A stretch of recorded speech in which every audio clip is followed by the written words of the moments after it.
Nazalia has always wished to have a big family, and when she got pregnant with her third child, she couldn't hold her smile until her daughter was born. Teta Laisa was born with a serious condition on her belly. She has a huge, dark tumor which clings on her small stomach.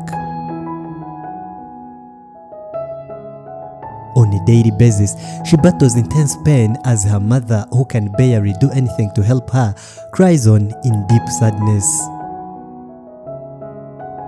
But it was not supposed to be like this.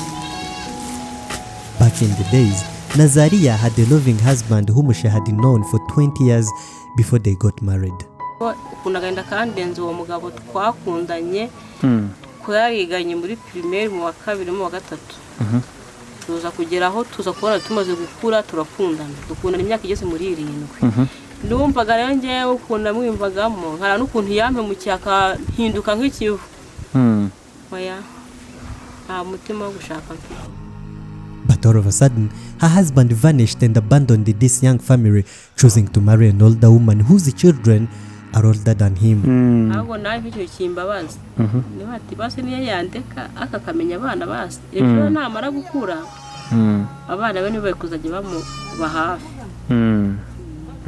As if that's not bad enough, her husband wishes his own innocent girl to die, which completely tears apart Nazalia's heart.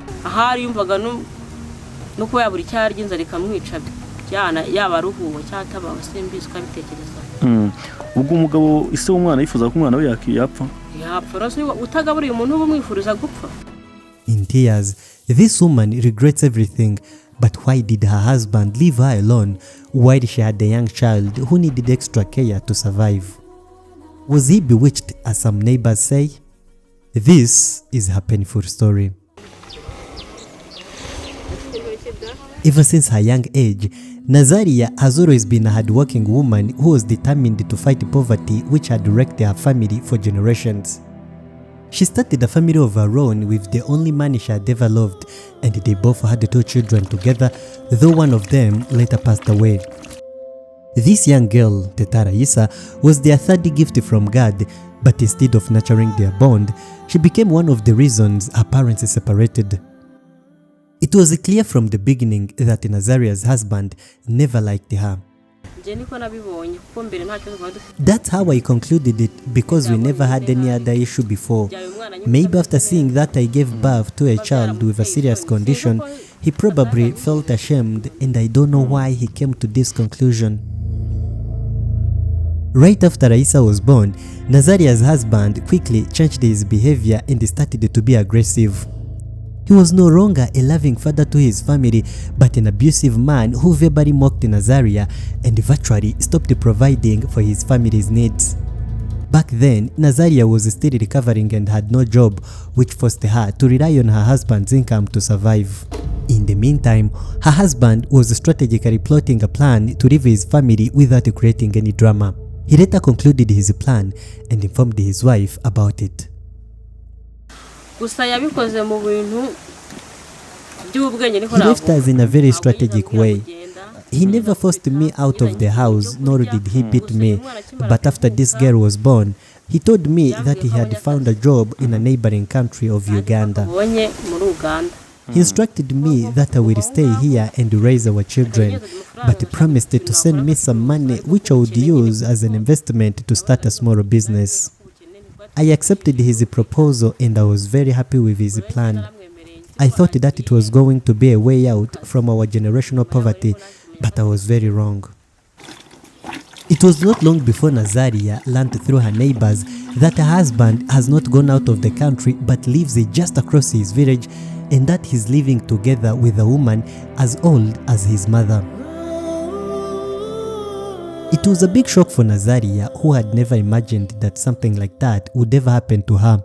Even more shocking, Nazalia came to know that the woman who took her husband used to be her friend.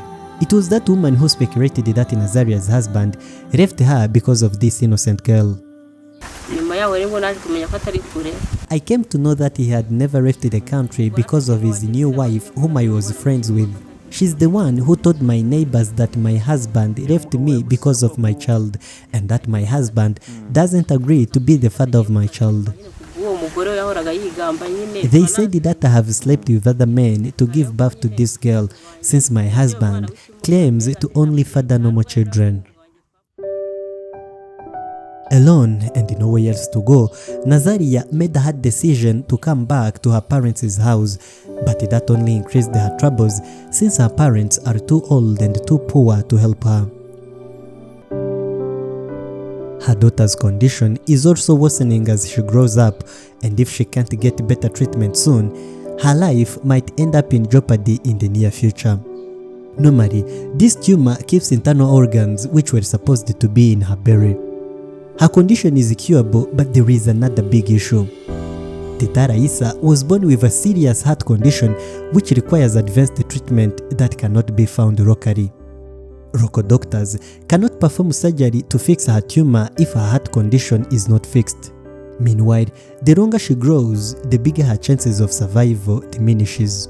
It is a race against time, and Nazalia is lagging behind because of her poverty. It is getting worse.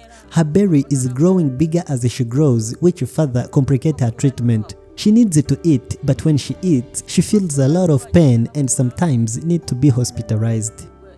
She takes regular medicine to keep her condition in check, but she needs to get better treatment soon, yet I don't have the money to take her abroad. Even when I asked my husband for support, he ignored me, which means that I am on my own. It hurts me to see my child in pain and I don't have anything to do about it. It is very sad. Even if Nazalia's husband is no longer with her, he keeps up with them through neighbors whom he sometimes calls to know more about Laisa, especially when they go to the hospital. His main intention is to know if she's still alive or not, and when Nazalia learns about this, she's always shocked beyond belief. It shocks me when my neighbors tell me that my husband has called them asking whether my child is still alive or not. When he hears that I have gone to the hospital, he feels happy thinking that she might die. Whenever I hear it from my neighbors, I can't believe how he is not asking me for such information but chooses to go through my neighbors. It surprises me to have a husband who wishes our child to die. It breaks my heart.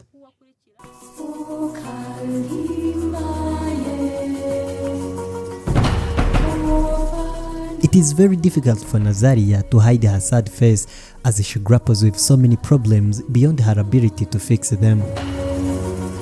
Her child is heading to grave if she is not treated soon.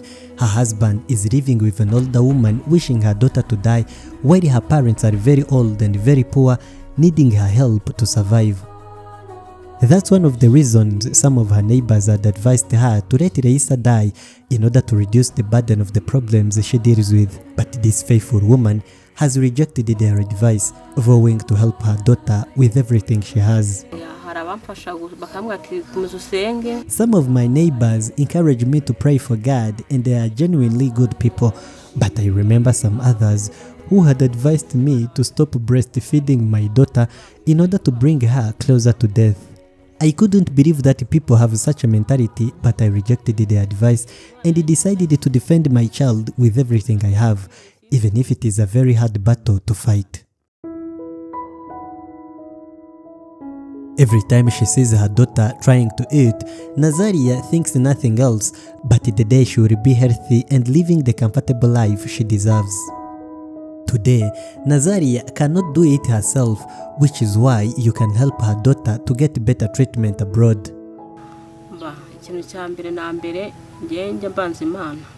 My first priority is God. People should help me to pray for God's guidance as I go through this life. Secondly, I wish that my daughter can get advanced treatment so that she can be healthy like other children. Seeing my child healthy again is my biggest wish, and I would be grateful if people help me to achieve that. You can help her through the GoFundMe links found in the description and pinned in the top comments. Thank you for watching. Subscribe for more great stories.